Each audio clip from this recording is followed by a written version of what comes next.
We've had a few of those instances where Collision has been followed by another hour that is Battle of the Belts. But then this past Wednesday, as you probably know, we had what I'll call a 3-hour Dynamite in disguise in the form of a Rampage being preempted from Friday at 10 in its normal time slot to Wednesday at 10, immediately following Dynamite on TBS. And the number for Dynamite in its 2-hour time slot was 800,000 viewers, even a 0.27, the same demo rating it's done now for 3 weeks in a row. Very normal number for Dynamite. And then we had Rampage immediately after it, averaging 541,000 viewers and a 0.18, a 0.18 in the demo from technically 10:06 to 11:06 because Dynamite had a 6-minute overrun as Edge and Christian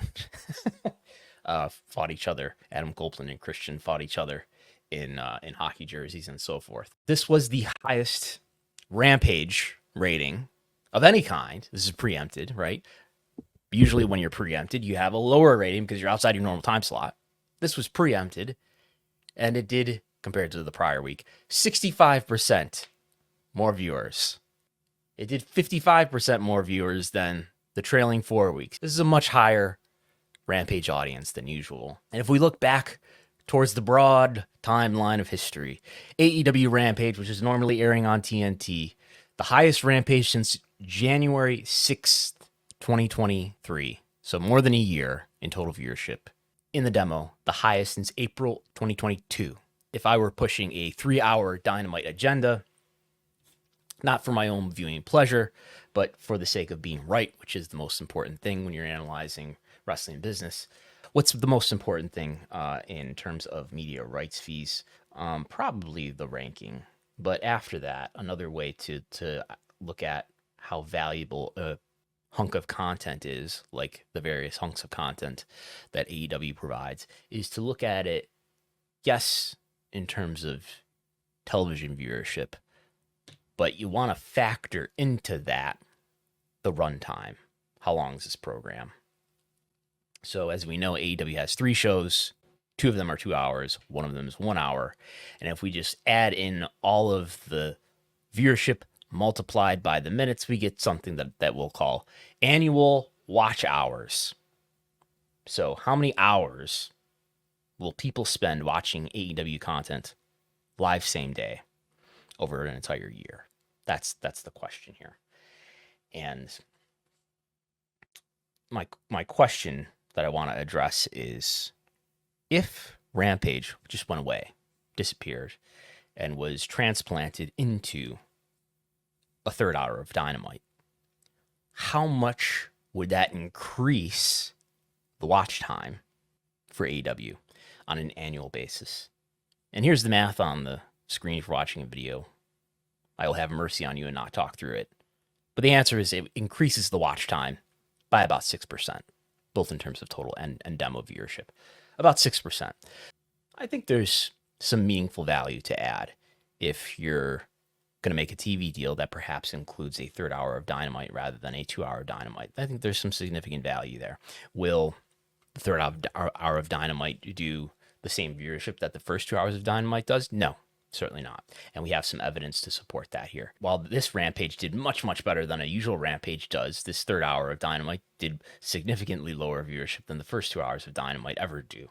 Now, I have some theories as a pusher here of the 3-hour Dynamite agenda.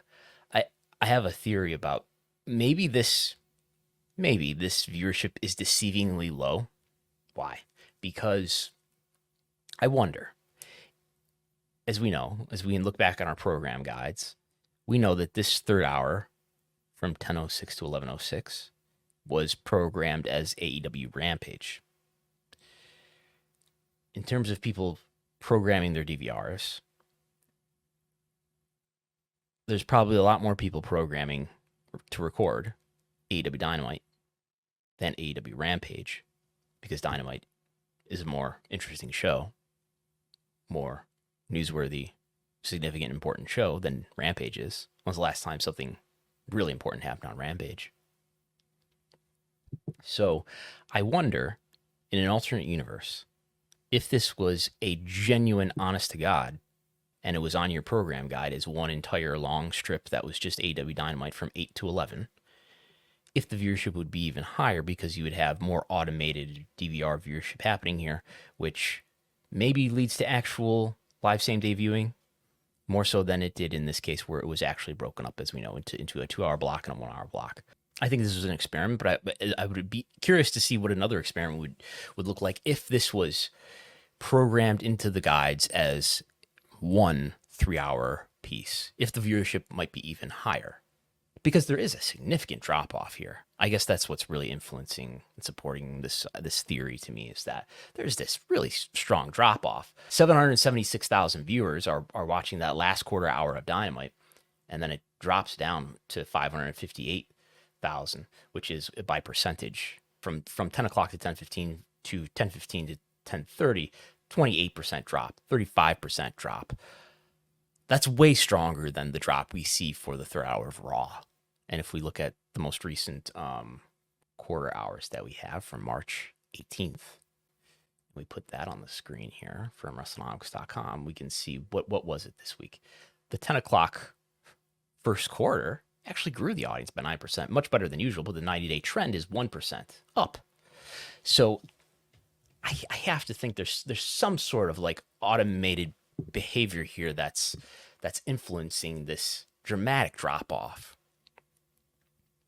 So as I push the 3-hour agenda here, I would theorize or be interested in experimenting with it for at a minimum, whether if you actually programs, and maybe if you have the power, if you're Mr. Zasloff and you say, well, maybe we want to do this, let's experiment with this one or two more times. But let's say, all right, rather than preempting Rampage over, let's just have like a special edition of Dynamite once or twice or maybe even 3 times before we commit to this, and say, special edition of Dynamite, it's 3 hours, and see what that viewership is like.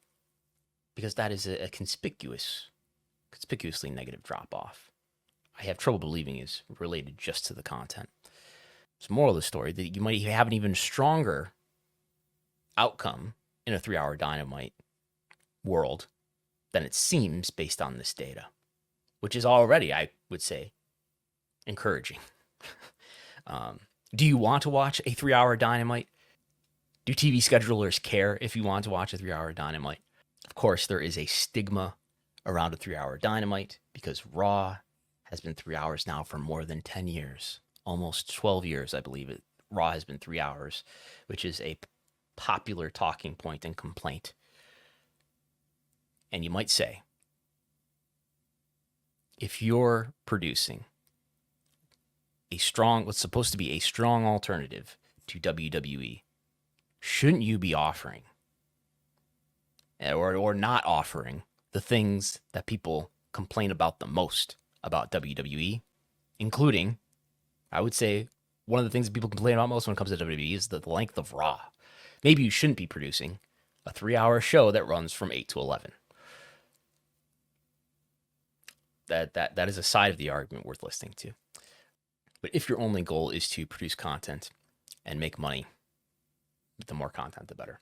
I tend to think that